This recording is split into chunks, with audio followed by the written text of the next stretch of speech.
Hi guys, and welcome to Creative Cakes by Sharon. Today's tutorial is part of a beautiful poppy themed collaboration with some of the talented ladies over at the Dessert Network channel.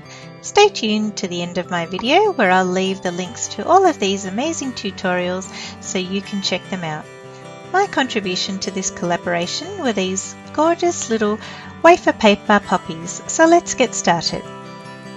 I have here one sheet of wafer paper which I've airbrushed in red.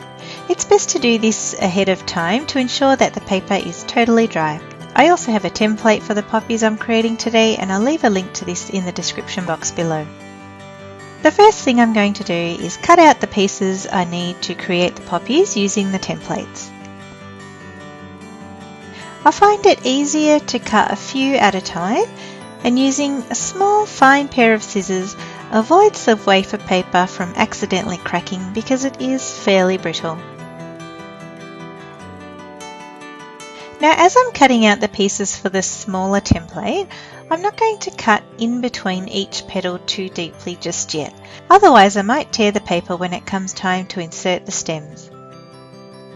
For the centre of the poppies, I'm using these black paper stamens, and I need about 20 stamens for the centre of each of the flowers.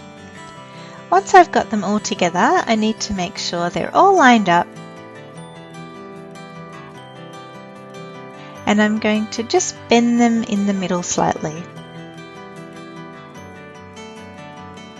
Now, using half a length of 24 gauge flower wire, I'm going to place it in the centre of the bundle, bring it together and giving a small twist to secure it. Then, using one side of the wire, I'm going to wrap it back up around the base of the stamens about 2 or 3 times so they're held together tightly, and then bring that wire back down, twisting it around the other side of the wire as I go down. So as you can see, I've twisted the wire about 1/4 inch up the base of the bundle of the stamens. Here I have some flower tape, and after I cut off a small length, I'm going to give it a gentle stretch to activate the glue in the tape and make it tacky. And now I'm going to start at the bottom of the stamens and wrap the tape around. It's a good idea to hold the tape firmly and on an angle so that you can pull the tape down and wrap around the wire nicely. As you go, the tape automatically just sticks to itself.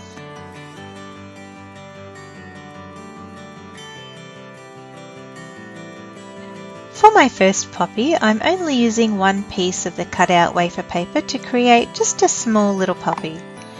So now I have to very gently slide the wafer paper onto the stem, supporting the paper with my left hand and twisting the stem with my right hand. If I just push it on without any care, the paper will most likely tear, so it's better to take some time here and gently ease the petal up the stem, especially over the bottom of the bud, as it's a lot thicker at this end. Now that the wafer paper is in place, I can cut the side of each petal a bit more to give it a bit more definition. If I had done this earlier, there wouldn't have been enough support in the paper as I inserted the stem, and again the paper would have most likely torn at these weak points.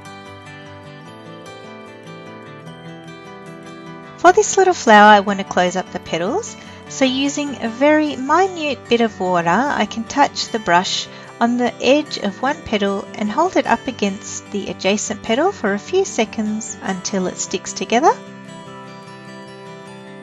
Now guys, don't be tempted to brush on a huge drop of water, as it will dissolve the wafer paper. So now I'm just going to go and close up all of the petals.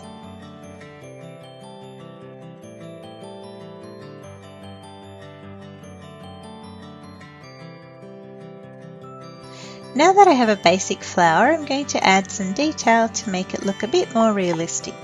To do this, I'm going to paint on some veins onto each petal, because unlike gum paste, you simply can't just make an impression onto wafer paper.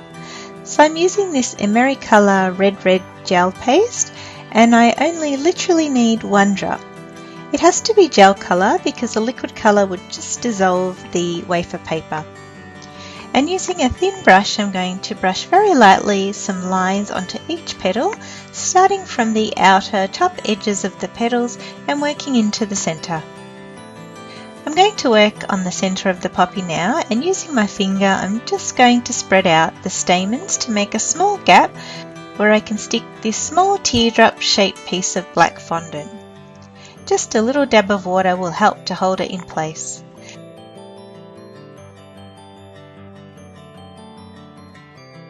And then using another small piece of black fondant, which I just flatten out a bit, I'm going to wrap it around underneath the base of the poppy, tapering it down the stem. This will keep the flower nice and secure and in place. Finally, I want to add some green to my poppy. To get the colour I want, I'm using 1 drop of white and 1 drop of green gel colour mixed together. And now with either, you could use a toothpick or this tiny little ball tool that I've got, I'm going to get a tiny amount of colour onto the tip and create dots on the centre black fondant.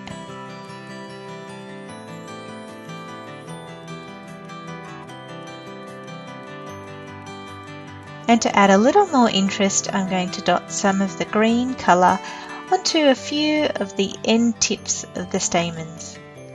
Turning the flower upside down, all I need to do is paint over the black fondant roughly and blend it into the green flower tape.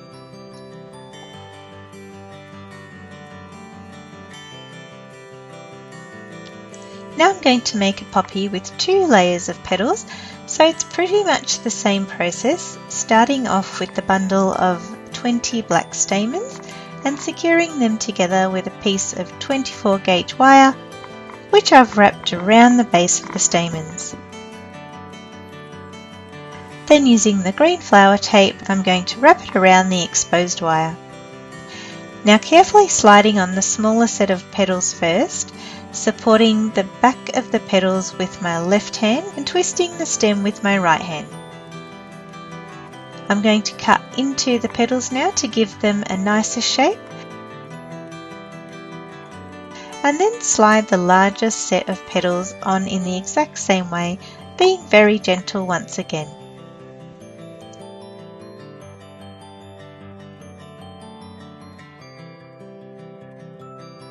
Now if we just take a quick look at a completed poppy compared to the one I'm working on now, you can see that there's quite a big difference and it looks a lot better once it has some details painted on.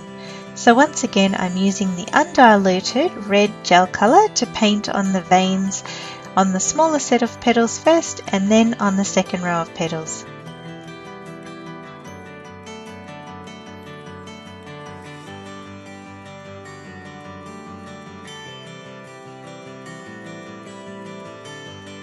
Once again, I'll separate the stamens and stick the smaller black teardrop piece of fondant into the centre, as well as around the base of the flower underneath.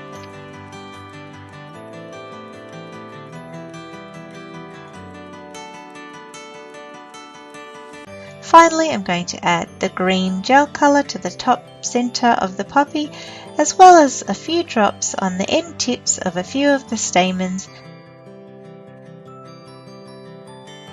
as well as the bottom of the poppy.